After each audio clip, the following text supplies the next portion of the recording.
திட்டமிடல், விடாமுயற்சி, பொறுமை ஆகிய 3 தகுதிகள் இருந்தால் வாழ்வில் எப்படிப்பட்ட இலக்குகளை கொண்டிருந்தாலும் வெற்றி பெற முடியும். நம்மை ஒருவரின் தேவைக்காக மட்டும் பயன்படுத்துபவர்களை விட்டு விலகிவிடுவது நமக்கு நன்மையை அளிக்கும். நமக்கு தேவையானதை கேட்டு பெறும் உரிமை நம்முடையது. பிறர் தவறாக எண்ணுவார்கள் என்று எண்ணி நமக்கு தேவையானதை பெறும் தகுதி கொண்டிருந்தும் அதை அடையும் வாய்ப்பை இழக்கிறோம். அனைவரிடமும் மகிழ்ச்சியை ஏற்படுத்த நம்மால் முடியாது. நமக்குள் நாம் மகிழ்ச்சியாய் உணரும் போது நம்முடன் இருப்பவர்களும் மகிழ்ச்சியாய் மாறக்கூடும்.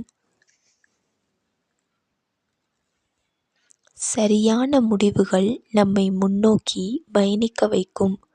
ஆனால் தவறான முடிவுகள் அனுபவங்களின் வாயிலாக நம்மை சரியான முடிவை தேர்ந்தெடுக்க உதவும். இந்த வீடியோ பிடித்திருந்தால் லைக் செய்யவும். இது போன்ற வீடியோக்களை காண சப்ஸ்கிரைப் செய்யவும். நன்றி.